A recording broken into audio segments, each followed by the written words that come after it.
see everybody this morning. Everybody's going through, so I ain't gonna get into that. Even people that ain't in the Lord, I'd rather go through with the Lord. First and foremost, because you're gonna go through just living on this earth. And I know, looking back over the years and things, I know good well I've been able to throw the towel in if it wasn't for God. So I'm doing it. And this Holy Spirit didn't really want to take much. Some people just feel like they're hardcore, they can take anything, but then there's others just feel like they're on the edge. You know what I'm saying? Sometimes I felt like that a lot of times. I know if it wasn't for the Lord. And things happened the way they happened when I was small. But it didn't take. Sometimes it don't take much for God to get our attention on things and everything. I'm thankful to God this day and hour, this present time, for blessing us. And still going through. Still going through, but hey, that's the way it is. So we thank God for opening our understanding, most of all. We can look back. And God opened our understanding, which is probably the greatest thing I say. A lot of times people feel like they done accomplished some things in this world, got this going for them, that going for them, and then, but this here they lead to push to the side. I ain't got time for that. Got time that they're working everything else, working it. But this right here, I ain't got time for that. But this is the very thing, at the beginning of the day we need the Lord, and at the end of the day, and everything in between. we didn't know that, we know that. Why there's no need of getting to the end and find out, man, I should have did this or that. The Lord done told us up front. So ain't no need of me testing out to see if God meant what he said. You might be into a rude awakening. Might be in a rude awakening there. You say, man. Or somebody say one time, they say, well, if all this stuff and church going, and everything else you're doing for the Lord is, and everybody's just going to get the same reward at the end, well, I ain't lost nothing.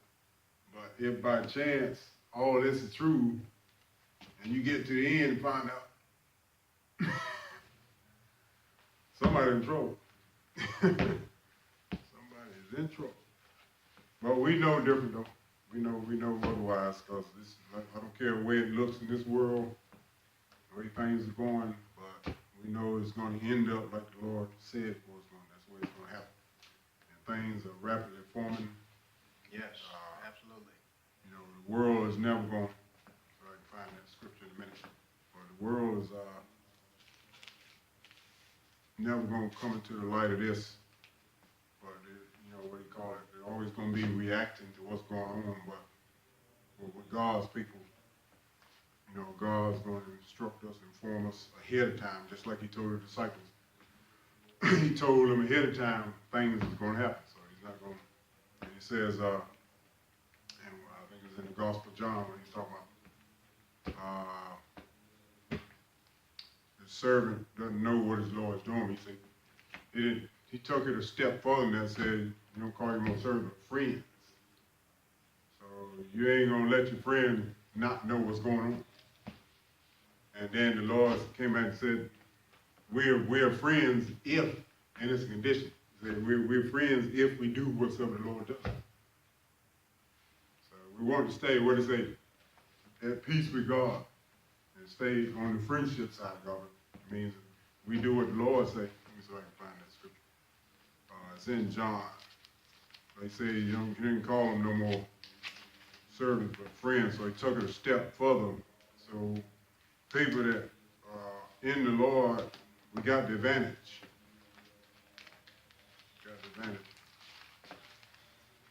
But people on the outside, people say, man, thank God for awakening. Yeah, but there's more to it than that. Yeah, there's a lot more to it than that now. People, there's a religious spirit out here You know, people want to come out the man upstairs and this and all that, but it's a step further than that. You're in the Lord, you're going to know some stuff. And God's going to keep you informed.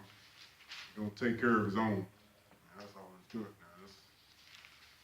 But, you know, some of these religious spirits out here, let me see if I can find that.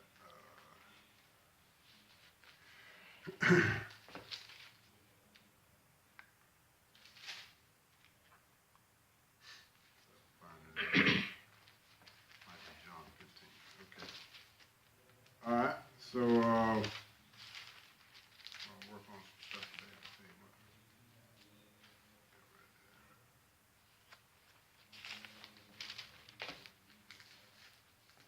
All right. So we thank God for taking it a step further. So we, like I said, we're going to carry on as such because we're not going to be out in the cold.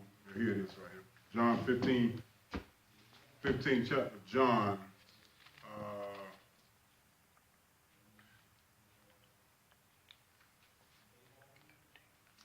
Start like verse 13. We'll start there. Verse 13, 14, and 15. Greater love had no man than this, that a man lay down his life for his friends. Ye are my friends. No, ye are my friends, if he does whatever I command you. Henceforth I call you not servants, for the servant knoweth not what his Lord doeth. But I have called you friends, for all things that I have heard of my Father I have made known unto you. All right, so we got, that tells us right there, we have the edge, you know, sometimes, you know, in the business world, in the corporate world, people feel like they've got some bit of knowledge in a certain thing, and they got the upper hand on the rest of the corporate world, and they feel like they done got some insight where they can get them ahead, you know, in whatever respect they're trying to get ahead. You know, but then stuff like this, you know, people just, you know, and it's interesting, you know, because you go out there, and I see what the Lord was saying when he called his people out, well, how the nations do stuff, the people that are not God's people. You know, you go in these places, and I see how they have set up, they got gods set up, and I was wondering about that when I was coming up, because you don't know what God these people serve. I ain't talking about devil worship, I'm not talking about that, I'm talking about what they have esteemed as, what do you call it, most regards to them, you know, their devotions, that's what it is.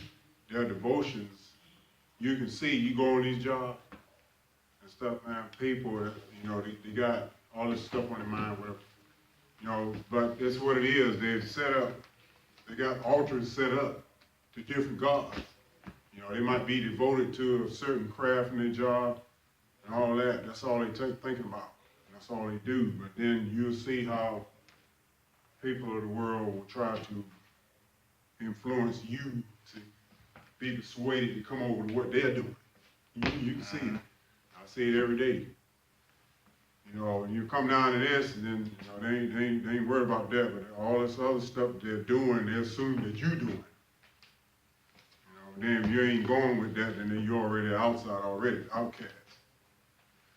But you see it, you know, and that's why the Lord was telling the people even back in the Old Testament time about, you know, not intermingling with the other nations, because you're going to be picking up their gods. You're going to start serving their gods.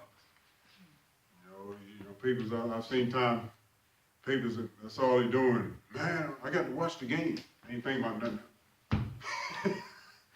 You know, that's your God. You know, then there's people that, even in the sports world, that's all they do. They don't do nothing else. You know, well, man, it's all about this and this. You know, you can see that what's going to taking their devotions. And they ain't thinking about the Lord. You know, just put the Lord on the back burner. You know, and, well, if I feel like I need the Lord, this, and that, then you see them creep up in church somewhere. If they're just about lost out. You know what? We've learned God ain't like that, because he told the Israelites back in the Old Testament. And he said, first great commandment, love the Lord. You know what? know, I've seen time where even God's people, we let things get in the way. You know how it is.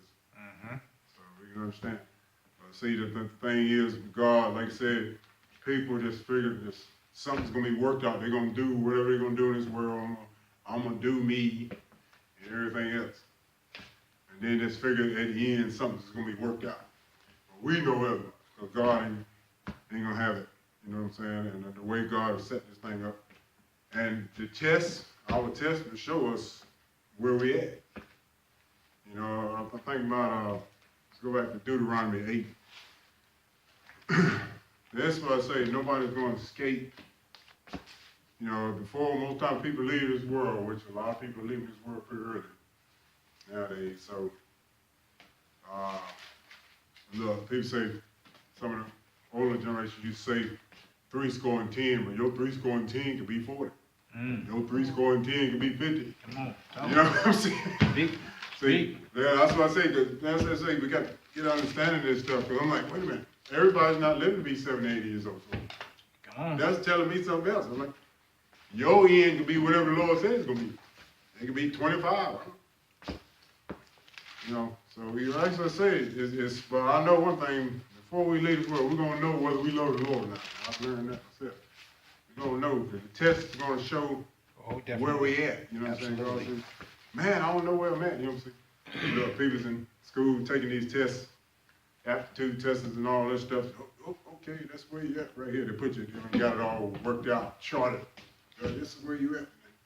Upper percentile. They got that stuff. Yeah, you're right here, man. Yeah. See, but one thing about God, though, we're going to know, like I said, a test will show us where we at. And look at, I think this is Deuteronomy 8. Yeah, here we go. So the Israelites, okay, here's the thing. You meet all kind of people. People say, oh man, I gave my life to the Lord, you know, at a young age and whatnot. Then you see what you're doing now.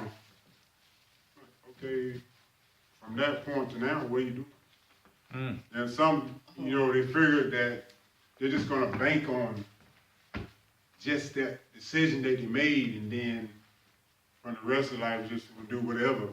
And just figured, you know, maybe, you know, well, I gave it, they base it on that. Well, I gave my life to the Lord whenever I gave it. But now, this is what I'm doing now. But the Lord tell us, we got to continue. And what, you know what I'm saying? We can't just drop the ball and then, you know, and then when they put it on the obituary, well, they gave their life to the Lord at an early age. But what were they doing when they died? Come on. See? The walk. Yeah. So, I mean, this is tight. This is, you know, it's an everyday thing. You know, we got to be progressing, and God is looking. So, the Israelites, when they came out, so here in Deuteronomy 8, so in this case, they stayed in the wilderness 40 years and everything, time of testing and all that. Mm-hmm. Some of us, maybe, it could be longer or sooner, depending on when we come around to what the Lord's trying to bring us around to. But what do he say right here? Deuteronomy 8, the Israelites, what do he say? What verse? It's not in verse 1. All the commandments which I command thee this day shall ye observe to do, that ye may live and multiply, and go in and possess the land which the Lord sware unto your fathers. All right, so you see right here, and here's what the Lord put some light on this, because it's not just talking about, in this case, they were going through a physical thing, but we got to break this down as far as what does this got to do for the church. Now, this is basically telling us, you know, we'll obey the Lord. We're going to prosper. You know, God will bless you, your business. He'll bless this, whatever you're doing. And that's what he's saying. Whatever God called you in to do, you might have a certain thing that you could get accomplished on this while you're here. That's what he's saying. Possess the land entails more than just a physical territory. God could bring you into something you ain't had no idea you could be doing. Right. You know, that's but the first part is we do what the Lord says that we may live, and that's not just talking about, you know, it's people they're not in the Lord that are living, breathing, but they're not. They don't have the hope, the assurance, and all that. their soul is suffering. So he talking about, say just like he told Adam back then, he said the day you eat, you're gonna die. I mean, but he still was living physically, but his soul. Mm-hmm. That's what God's saying. We do what the Lord said, our souls will remain revived. Mm-hmm. That's what God is saying. So, and then if we do that, then and God got some other things that He wants to get accomplished in us. All kind of gifts may be flourished. You might be flourishing. Come on. And that's what God is saying. So, people looking at this thing as loading some burdensome tasks. Oh, wait a minute. No, there's more to it. God, the first commandment is that we may live. I mean, John 12 says, His commandment is eternal life. I mean, that's not burdensome. Mm-mm.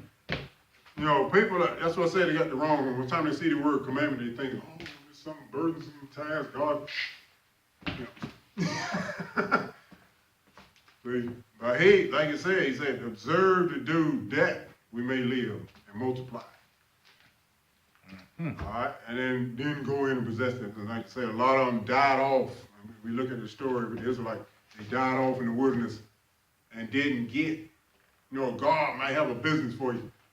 But if I don't obey the Lord, I'm never going to see it. I ain't going to see it. That's it. I'm not going to see it.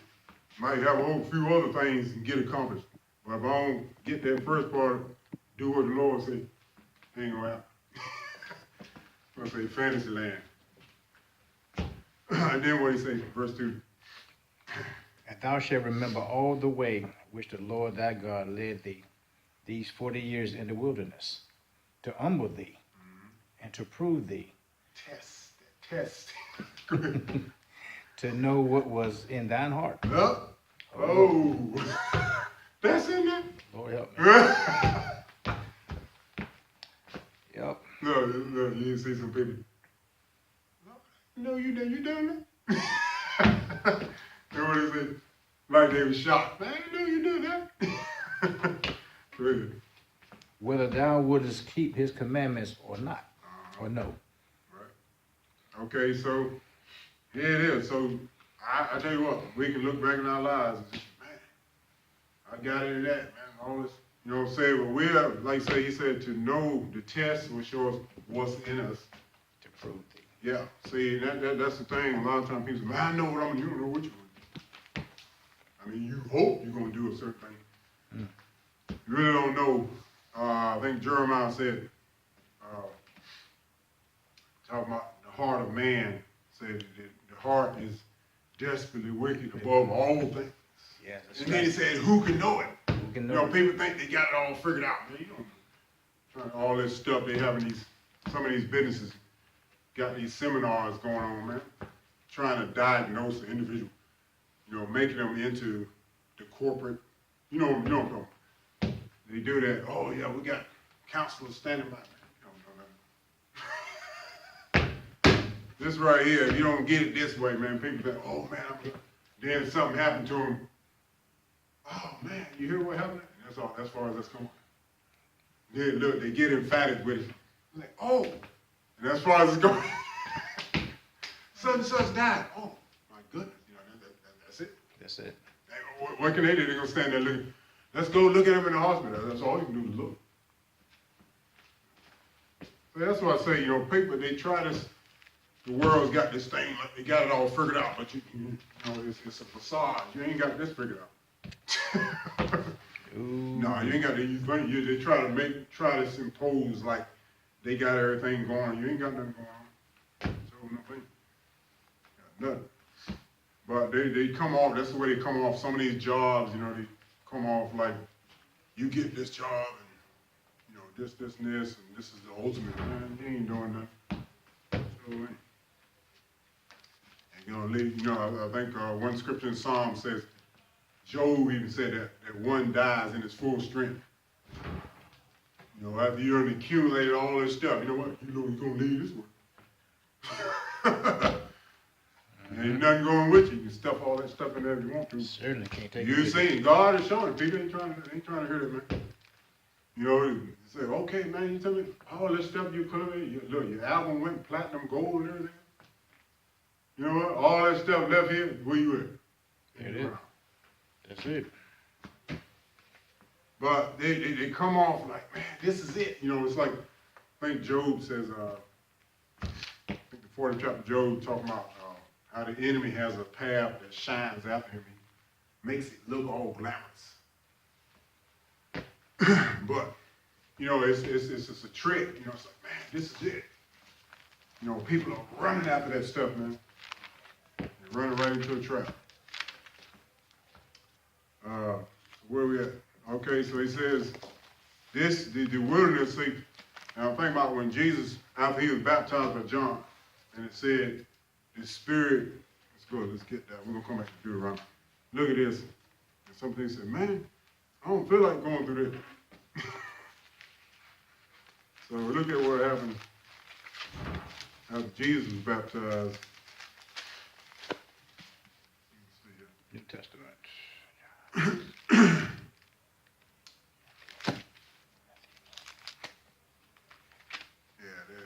Matthew 4, verse 1. And this is the same thing with the Israelites.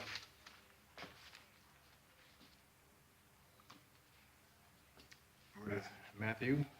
I got it. 4, verse 1. Then was Jesus led up of the Spirit into Okay. the wilderness to Right. be tempted of the devil. Right. Okay, so this is the Lord's doing. He was led, and then another gospel says he was driven by the Holy Spirit. So this is God's doing. It's like, man, you know, a lot of times we try to avoid the hard places. Man, I ain't trying to do that. You know, but this right here was God doing. He was led of the Spirit into the wilderness, the desert, to test it. So in this case, 40 days. Our case might take years. Say, still ain't learned what the Lord's trying. Yeah. Wow. Yeah. Wow. Yeah. See, so we go back. So that's why I say, you know, God, that's why I say you look back over all God brought you through and stuff. It says, man, the Lord has been merciful to me. And we can say that. I know everybody can look at themselves and say, all that stuff. And a lot of times we done gave up on ourselves before the Lord done gave up on us. So back at Deuteronomy, it says, Verse 3. yeah, what do you say, verse And he humbled thee, and suffered thee to hunger, and fed thee with manna, 3? Right? which thou knewest not, neither did thy fathers know, that he might make thee know that man does not live by bread only, but every word that proceeded out of the mouth of the Lord doth man liveth. All right. So as I say, we got to suffer some things, and you know, a lot of time we ain't trying to go through all that. But the Lord, His way, see, that's what it says right here. It said the manner that they wasn't. Say a lot of times the unfamiliar stuff tends us to shy away from. Say, man, wait a minute, I ain't never seen this before, but this is showing us you might not know everything that the Lord is leading you to do. You might not be up on it. Because this right here, in this case, he fed them with something that he wasn't aware of. They didn't know. A lot of times we try to base everything on, oh, I done been through that before. I done been there, done that, but you ain't done this. But this right here, they wasn't aware of. Some of the things that God was feeding, instructing them to do, it was not, you couldn't base it on anything you had been through, because it said that they didn't know. They did know. A lot of times that kind of tends us to shy away from stuff. It's like, man, unfamiliar territory. Yeah. You know, sometimes you have to deal with the fear factors and all this stuff. If God is trying to bring you into a new area or territory, you know, a lot of times, I'm saying, we tend to, oh, somebody say, you know, people getting swimming, they say, man, jump in there, man. Man, they ain't trying to get. So you trying to test the waters off before you jump in. It's not easier. Yeah. So you tend to shy away. So a lot of times we're not going to know everything up front where the Lord is trying to take us. And it's a trust thing. You got to trust the Lord's way, say in verse 4. Thy raiment wax not old upon thee, neither did thy foot swell these 40 years. All right, so in this case, the raiment, I'm trying to thinking of a case when Kings, in the book of Kings, when Naaman the Syrian, when he got healed of leprosy. So, but his servant had all these things that they brought with them when they went to see the man of God. And one of the things they had were changes of raiment. So, what we're talking about here is putting off old stuff, you know, and coming into the new, especially when coming to the Lord, you know, the raiment that we have to put on. I think one passage says, put on the Lord Jesus Christ. That's saying a whole lot.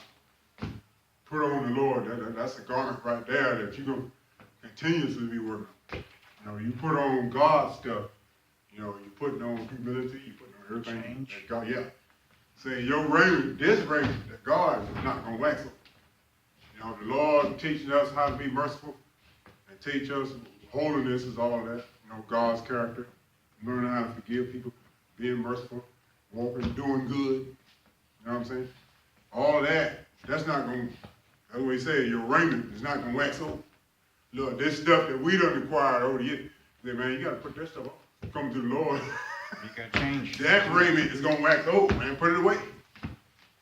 See, that's what I say. Man. People got to get in this stuff, man. Wait, what is he talking about? He ain't talking about you bought a polo shirt. Man, I still got the same shirt now. He ain't talking about that. But that stuff, look, after a while, you got to throw away the threads and everything else to start coming apart. Colors, everything. Yeah, but this stuff God is teaching us, instructing us to put on. You know, the main thing is walking in love. And we get that. That ain't going nowhere. That raiment, so, let's see if I can find it, because it's in Kings. Let's see if I can find it. But anyway, his servant had these changes of raiment when they went to see the man of God, Elijah.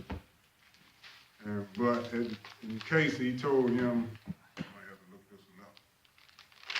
But at the time when Elijah healed, he got healed, he did what the man of God had said.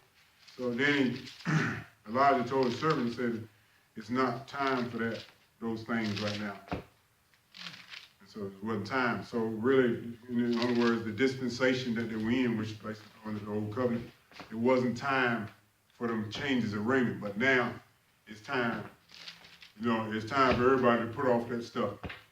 You know, people still trying to keep it. Trying to keep it. I'm gonna do me. How they say, that's what they say. I'm gonna do me. But doing you has gotten you nowhere. See, but the Lord said that your raiment wax not old, because when they came out of it, notice this. Let's go back to Exodus. Watch this. Let's see, it's 14. Go to Exodus 14. Let's see. And this is when they were coming out. They were coming out of Egypt, and it made this reference. Let's see, it might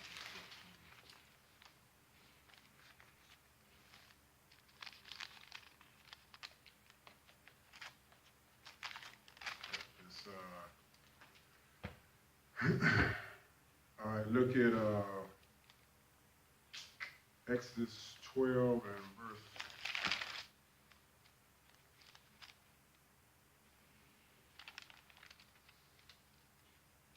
33 and 34.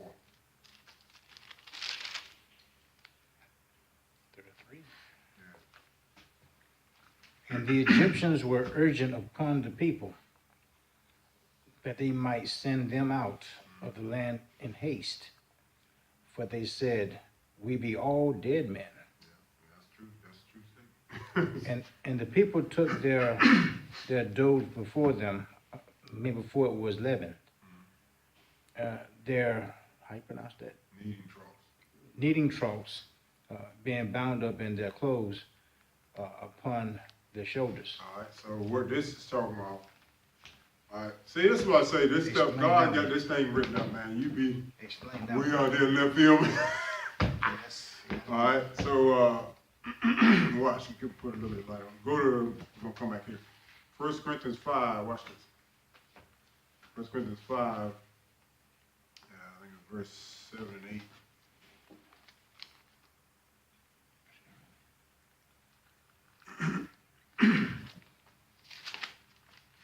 Almost there.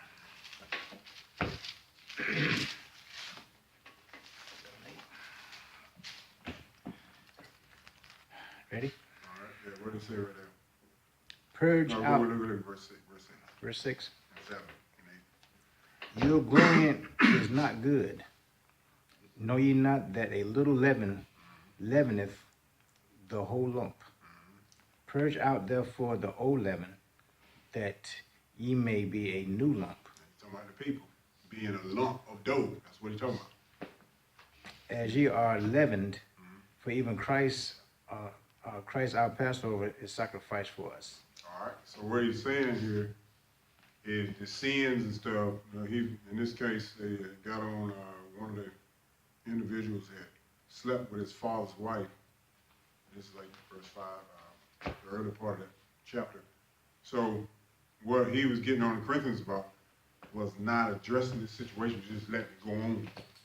Nobody saying that. So he was getting on them. He said, and told me in verse 6, your glory is not good. You know, in other words, there's issues that come wrong, that arise, it's got to be dealt with. So they wasn't dealing with this in the manner in which the Lord was having to deal with it. So he was getting on them about it. So he was telling them, your glory is not good. He said, in other words, you let stuff be unaddressed, and it's going to spread. Next thing you know, everybody's doing wickedness. So that's what he's saying. So then he's saying, purge out the old leaven. In other words, put the wickedness away. Right. But he's talking about a lump of dough. So what's happening here when we go back to, so then he says in verse 7, it says, purge out the old leaven that you may be a new lump. That's talking about dough. So in this case, he's talking about the people. So how in the world can a person be like a lump of dough? See, yeah, it's parables. So he's telling them the whole lump is talking about the people as a whole. All right, so he's saying a little leaven gets in there, it's going to contaminate all the rest of the body. That's what he's saying. In other words, they didn't want to deal with this issue. They just let it, okay, well, everything's all right. No, everything's not all right. See? That's why he said a little leaven. So he says, purge out the old leaven. It's talking about the old sins and stuff, that you may be a new lump of dough. So, and then he says, as you are unleavened. See, as we're getting the sins out of our life, that's what it's talking about. See, so when you go back, so now he's talking about, this is the feast of unleavened bread, which he's referring back to here in Exodus. Verse 8 says, therefore let us keep the feast. That's talking about the New Testament church. Not with old leaven. So in other words, put that stuff, all the old sins are past.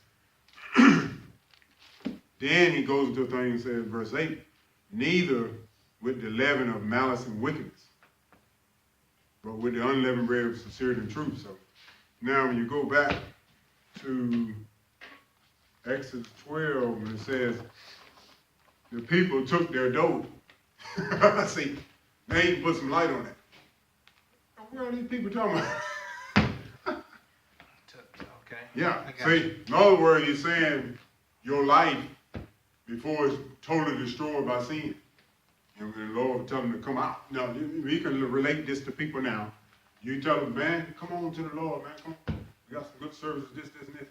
People still trying to go out there doing this stuff. What are you holding? What's going to happen? Sin is going to destroy us. Yes, sir. And that's what he's saying right here. The people took their dough before it was leavened. See, in other words, get yourself, come on to the Lord, man, before it's too late. That's basically what he's saying. You know what I'm saying? People out there, what are you waiting for? Like I was saying, not trying to get in personal issues, but I'm like, you got a certain age, what's left for you to do? Yeah, you know, they still out there. I was telling you about the, like in the beginning of the year, had these old rappers back when we were coming up.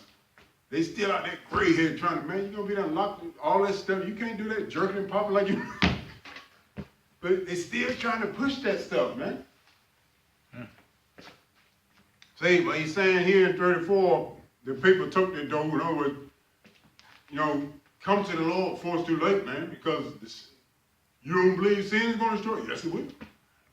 It's doing it. But people don't want to look at, I'm going to do me.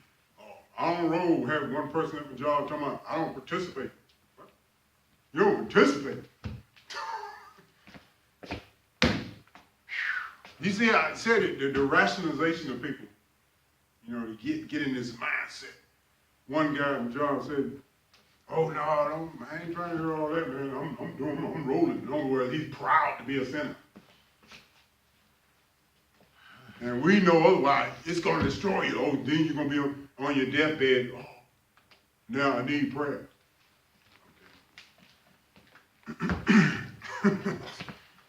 Okay. You see what happened? And I think there's a scripture we were talking about way back. We was talking about, what was it? Solomon said in Proverbs, he said, wine is a mocker, and strong drink is raging. Now look, see, that's another parable. And whosoever is deceiving thereby is not wise. That was one of the scriptures we were talking about a long time ago. Mm-hmm. But and say people are thrown off because you thinking it's talking about somebody getting Thunderbird or riches. These some of the old wines now. I don't know what they got in there. But they're thrown off, man. What he's saying is sin will deceive us. That's what he's saying. Wine, in this case, the wine and the strong drink represent iniquity, right? So he's saying sin will get in us and deceive us. That's what's happening. People out here are deceived. Sin has deceived you. And you're running out there in something that's going to destroy you. You still trying to push that stuff? Yeah, they doing it too. I'm like, proud. Look what Valerie Boy said, grinning and sinning. Oh, goodness, man. But that's what he's saying. He's saying it's an urgent, it's a sense of haste. We come out here, people that have been quickened by the Spirit, we come out, man, dude, man, you need to come on out here and get some of this. Yeah, oh yeah. They ain't got no concern. But see, it's a sense of urgency when we that have been quickened and know what's going on. And we're trying to come out and begging and pleading. Come on to the meeting. We got a meeting. I told some of my relatives, well, we just started our ministry up and everything. Oh yeah? Mm-hmm. But it's a sense of urgency, dude. Make haste. Make haste. What are you waiting for?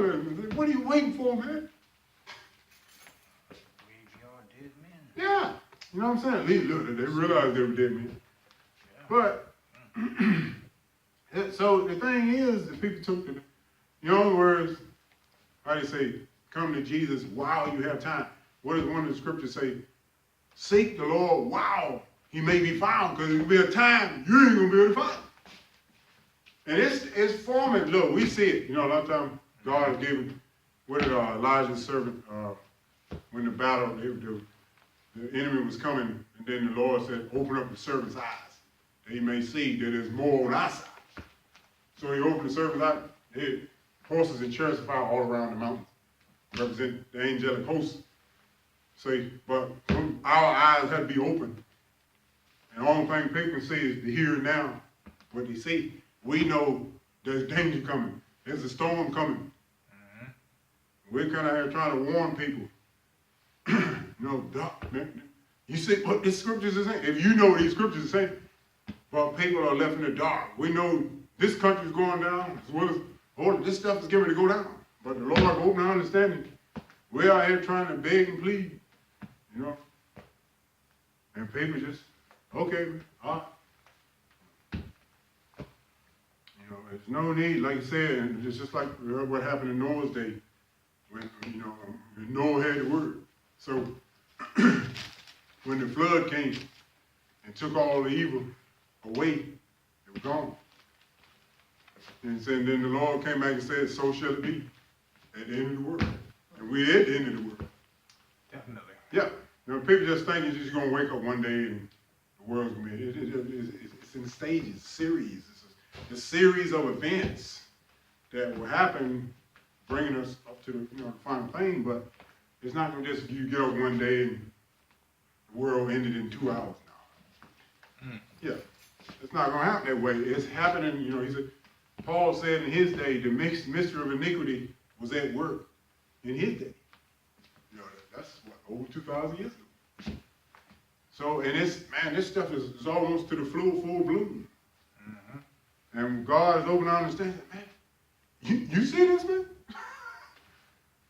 He trying to tell people, oh, and they think about it for a hot minute, then they go on back to what they're doing. But it's a sense of urgency. You tell them now, make haste. Because a lot of times, I look at a family member, left this world 49 years old.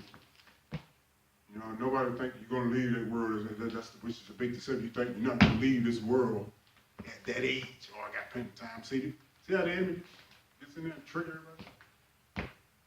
See, but it's that urgency where seeking the Lord while it may be found. There's going to be the time which is coming. What's that? Let's go back to Thessalonians. Let's see, 2 Thessalonians.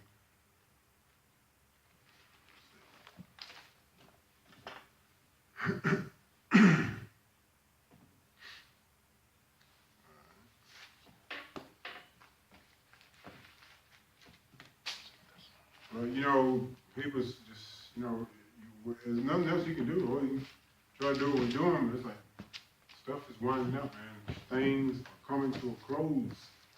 Let's see what it says here.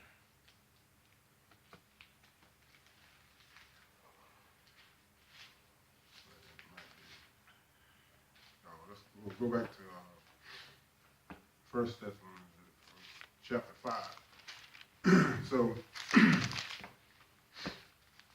we're, you see that word haste, man. Do this stuff quickly.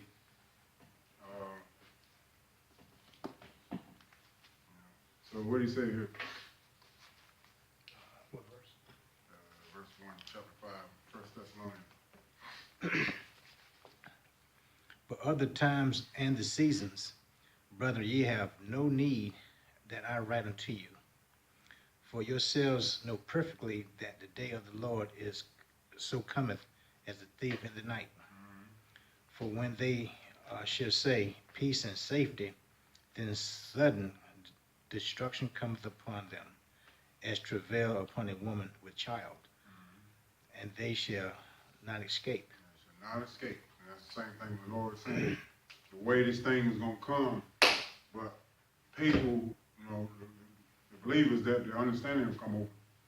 As we go a little further down, when it says, what he said, look at it in verse 4. Talking about the saints. But ye, brethren, are not in darkness, that day should overtake you as a thief. See? So with God's people, and even then, if we're not careful, this thing will creep up. Sometimes we can get, how do you say it, when you find his disciples sleep. A lot of times sleepiness sets in and we're not being watchful and doing what we need to be doing this stuff. So he's even telling the believers, he said, take heed, when these things come upon you, that we may be able to stand before the Son of Man, which is in, look at Luke 24. Right bad, but this is 21. Luke 21.